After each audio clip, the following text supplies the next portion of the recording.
Si vous voulez avoir votre autonomie en ail pour toute votre famille, eh ben, c'est pas si compliqué que ça. Pour tout le tas là de récolte, on a mis 2 après-midi à 2, tranquille. Alors, itinéraire de culture d'ail sur sol vivant.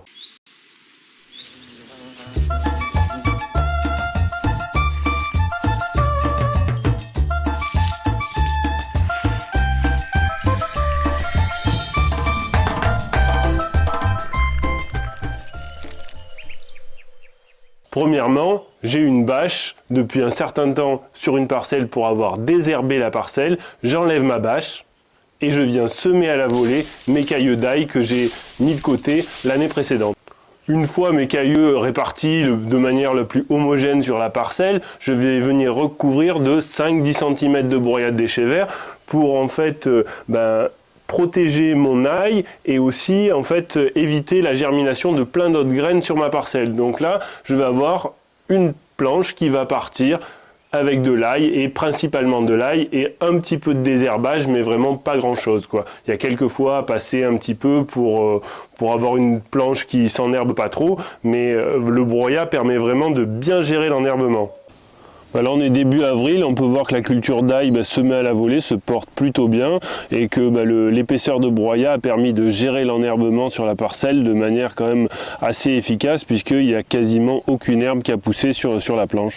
Donc là on va laisser se développer l'ail et puis on viendra récolter plus tard. Pour la culture de l'ail, il n'y a pas vraiment de ravageurs. Le principal risque, c'est vraiment la pourriture. Mais sur des sols bien vivants et du coup bien drainants, on n'a pas de problème, même cette année où il a vraiment beaucoup plu. Il n'y a pas eu de pourriture, il n'y a pas eu d'attaque de limaces parce qu'en fait les limaces, elles aiment pas trop l'ail. Donc c'est en fait une culture qui est assez simple, à part pour les problèmes de pourriture. Mais dès que les sols sont bons, bien structurés, les problèmes disparaissent.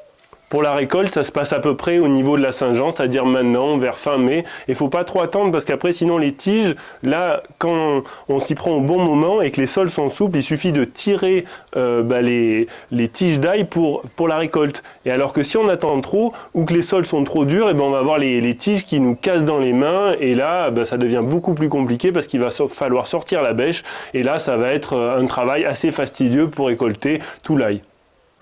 Pour la manutention, ce qu'on a trouvé de plus simple avec l'expérience, c'est les ficelles bleues où finalement je fais des nœuds bien serrés, je passe 2 fois pour avoir un bon nœud qui serre bien et une fois que j'ai mes ballots, je les attache avec un crochet. Nous on avait des anciens crochets pour faire sécher le tabac, ça marche très bien, donc là j'ai une ficelle et je viens du coup accrocher mes ballots sur cette ficelle grâce au crochet. Donc là, d'ici un petit mois, mon ail il sera parfaitement sec. Pour ce qui est de la quantité d'ail qu'on a ramassé, là on n'a pas pesé parce qu'il y a toutes les tiges, mais vous avez vu le gros tas qu'il y a, ça fait quand même un sacré paquet d'ail. Je pense qu'on a au moins 100 kg d'ail. Et donc le bilan, c'est qu'en fait, c'est assez simple d'être autonome sur son ail. Après, là, sur la manière où on a vu qu'on a fait de l'ail semé à la volée, des fois c'était dense, des fois on est passé sur la planche avec le tracteur, du coup on a tassé.